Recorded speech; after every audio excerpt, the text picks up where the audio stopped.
Okay, good evening. We're going to do lesson 11.3 today, and that is the trapezoid.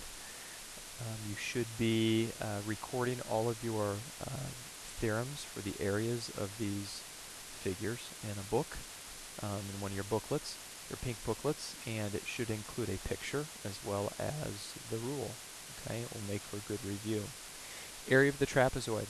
Well, the area of the trapezoid, you might know it already, and that's fine, but again, just like the parallelogram and the triangle, I would hope that you would be able to reproduce a well thought out argument for what the area is, okay, and how to calculate that area. The trapezoid, we're going to use a clever auxiliary, and that clever auxiliary that's going to kind of crystallize the formula for finding the area is this diagonal. One diagonal creates two triangles, and you can see that. Now we remember that since it is a trapezoid, I've got one pair of opposite sides at least parallel, and that's going to be very helpful. I can see now that if I were to extend this, that this distance between these two parallel lines are going to be the same. So this serves as a height of the bottom triangle, and this distance here serves as the height of the top triangle. This triangle right here, that top triangle. So that top triangle, area of the top triangle, area 1 is 1/2 the base of this triangle. As it relates to this height, the height always points to the base. So this is my base. I'm going to call that base 1. 1/2 base 1 times height. Looking at the bottom triangle, here my height points at the base. So here my area 2 is 1/2. There's my base. We'll call that base 2. 1/2 base 2 times the height. And the height, we've discovered already, is the same, right? Okay, so I don't need to delineate between which height I'm talking about. The height of the bottom triangle is the same as the height of the top. And we've learned now already in the first section, 11.1, that all I need to do then to find the entire trapezoid area would be to sum the area of area 1 with area 2, because those two areas just share a common boundary. So I'm going to sum them up. And I get the following. Area 1 plus area 2 is equal to 1/2 B1 times H, multiplying those, plus 1/2 times B2 times H. With a little bit of algebra, let's factor. What is a common factor in both of these terms? That common factor is 1/2 and H. So let's pull that out. Pull out a 1/2, I pull out an H, that leaves me with B1 plus B2. This is the formula for the area of the trapezoid. 1/2 height times the sum of the bases. Okay. We're going to take another look at a trapezoid in the second tab here, and that is using what we call the midline. So first, to define midline, so that you understand it, it is this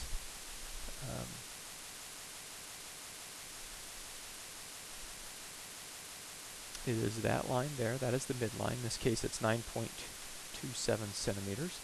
The midline we have seen before. It connects the opposite midpoints of the trapezoid's opposite sides. So this is the midline. You can see how that behaves. All right.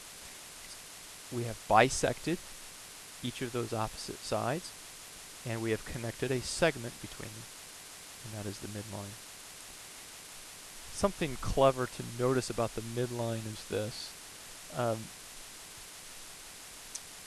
This midline right here is going to be helpful in finding the area of the trapezoid as well. Just like before, we're going to look at the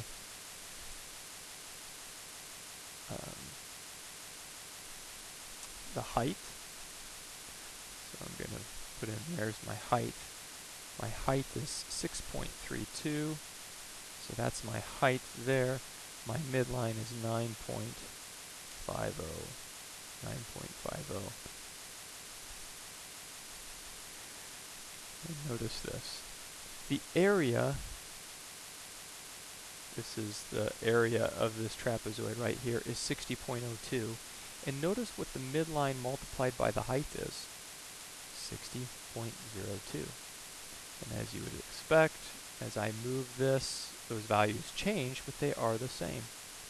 The area of this yellow trapezoid is equal to the product of the midline and the height.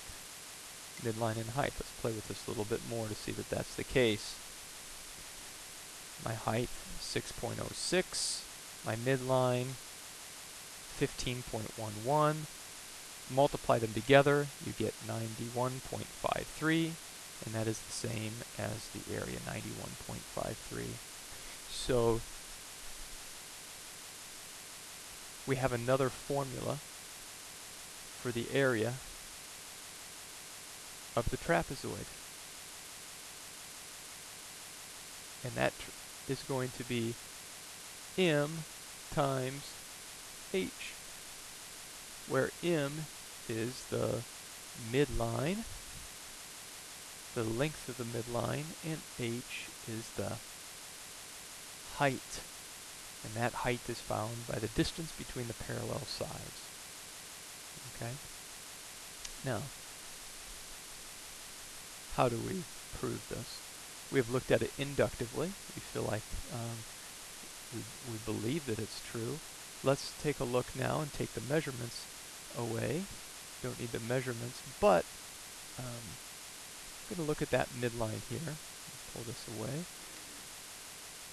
We're going to put in a fancy auxiliary, just a clever auxiliary right here, and this proof falls out very nicely as well. Okay. Hopefully one of the things that you're learning in geometry, have an appreciation of in honors geometry, is the auxiliary. A cleverly thought of auxiliary can crystallize the relationships within a figure. Okay, so here's one. I've drawn in the diagonal between opposite corners. I've just chosen two opposite corners and drawn the diagonal. Now, go back into your memory. Where have we seen midlines before and what is true? In fact, it's called the midline theorem. We've looked at the midline theorem as it relates to triangles. What is the relationship between this midline right here and this triangle, do you recall? Do you recall what that is? Give you a second to think about that.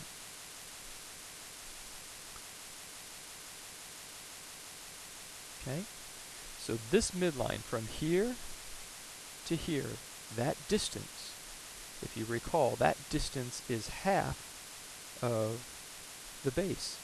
So let's put some letters to this. I'll call this A, B. So the midline theorem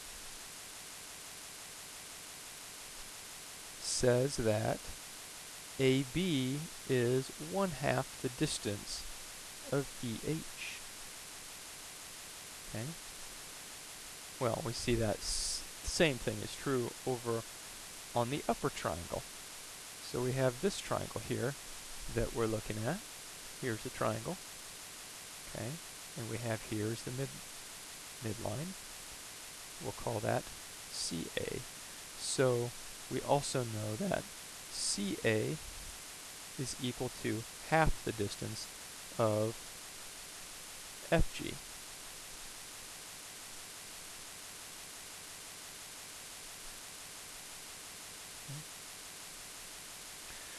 All right, and now it's a matter of putting these two concepts together. Okay, so if I have, if I add, gonna find my total midline length. So my total midline is equal to CA plus AB. The entire midline is CA plus AB.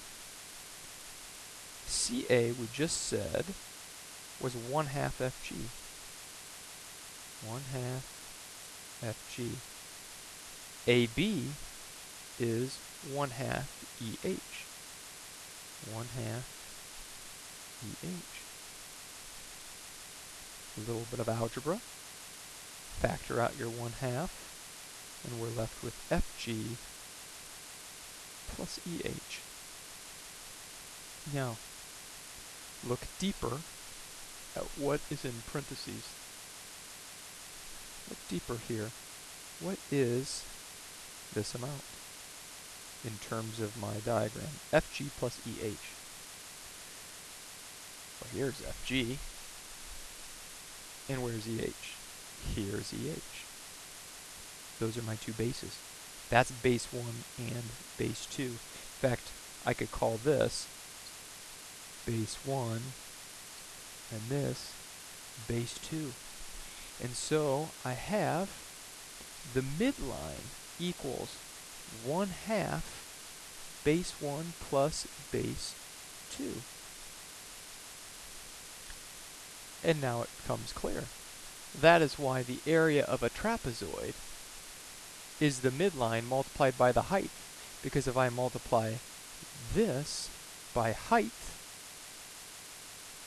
then I've got the area of the trapezoid. 1/2 the height times B1 plus B2. Now, let's look a little bit closer at this and understand this from another vantage point. Notice that if I take base 1 and add it to base 2 and divide by 2, that is the same thing as finding the average base length.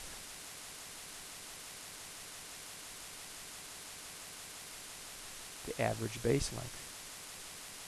So if I want to average these base length, if I take this base and average it with this base and find a median base length, that is the midline.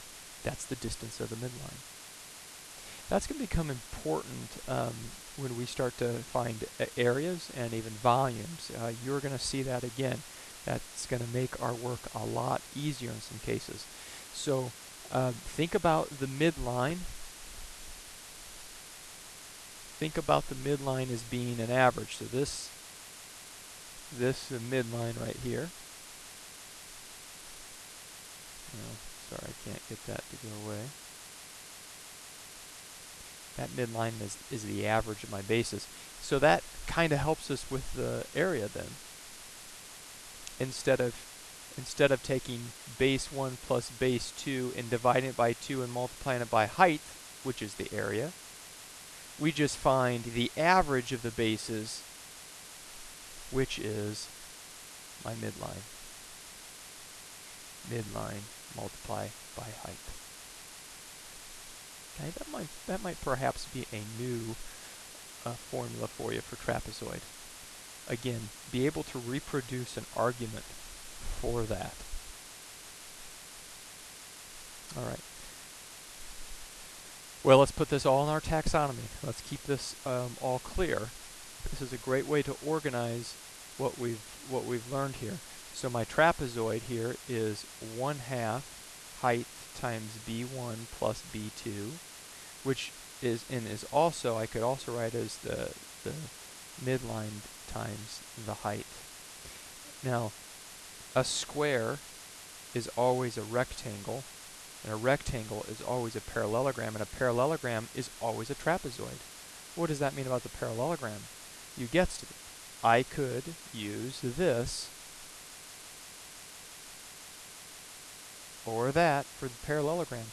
For the rectangle as well, 1/2 height times b1 plus b2 would work for the rectangle, as well as midline of the rectangle times the height. Let's view that once. So if I've got a rectangle, here's base 1 and here's base 2. Well, what would happen if I add base 1 and base 2 together and divide by 2? I find the midline, and guess what? It's the same as those bases, since they are the same. And multiply it by the height. Why? There's my height, right? So you can see why this works, okay? This will also work for the square. So also work for the rhombus. So you can find all of the areas of those figures using those. Now, we typically don't use this to find the area of the square. We just do the side squared, right?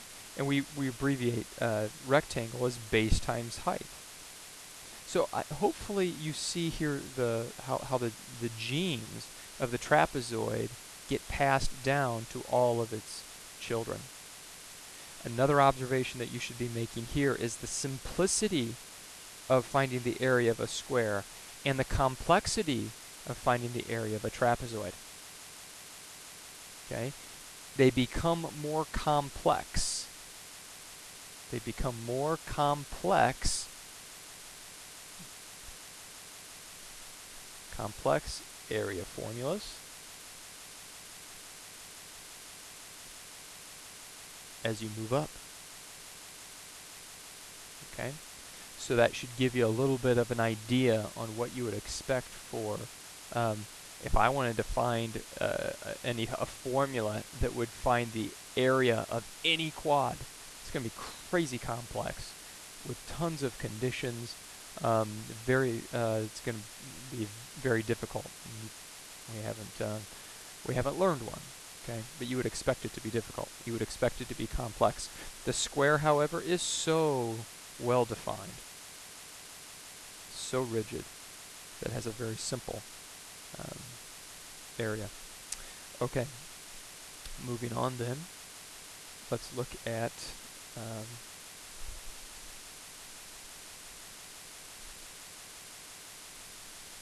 got a question similar to what we did here today. So here are two trapezoids. The dotted lines are parallel. So the dotted lines are all parallel. I've said that E and F are midpoints. So E and F are midpoints. And which of the trapezoids below have unchanged area? Is the yellow trapezoid changing in area?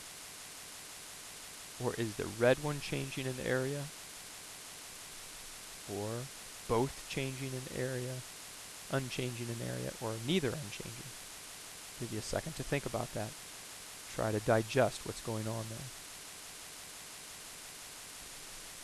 I'm going to show you the measurements. Let's see if you were right.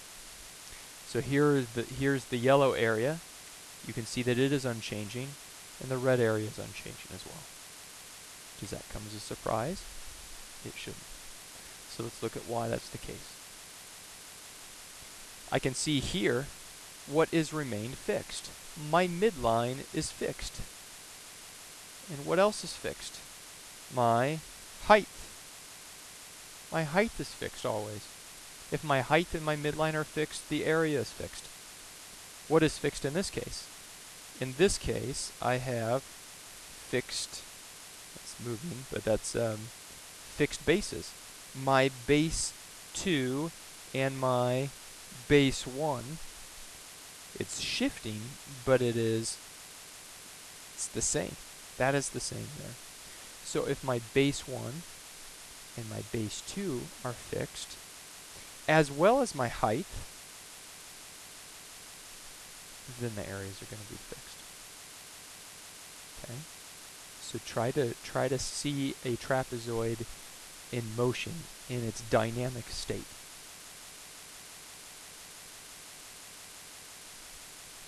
All right. Finally, one example here before we close for the evening. I'm given that EF is the median of trapezoid DBAC. So this is the median of the green trapezoid. The area of DCA, okay, that's DCA.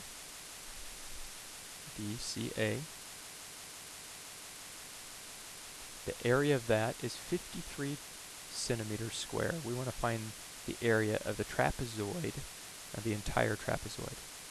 Okay. Well, if I want to find the area of the entire trapezoid, well, I know I need to be hunting for a couple things. Area of trap. It would be nice to know the median and the height, or it would be nice to know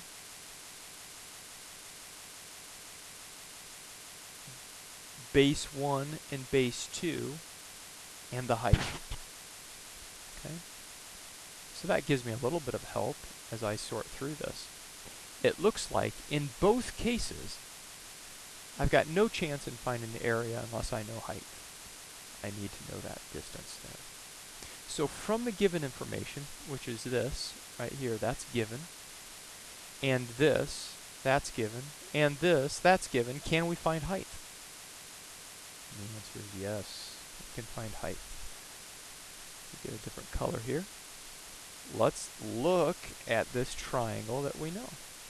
We know the area of this triangle, and we are given the base of it. So the area of the triangle is 1/2 base times height, that base being 16. 1/2 times 16 times the height. And we are given the area of it, 53, equals 53. So let's solve this. Multiply by 2 on both sides to get 106 equals 16H. Divide 106 by 16, and you'll get height equals 6.625. Okay, so here is my height. Found it. And the rest is history. Now I can use either one of these. Looks like this one would be easier. And I'm going to plug 6.625 in for H and solve for N.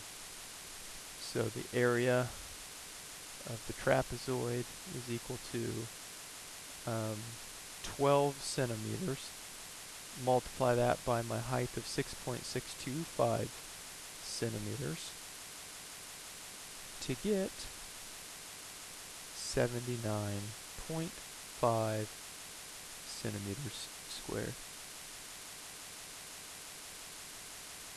79.5 centimeters squared.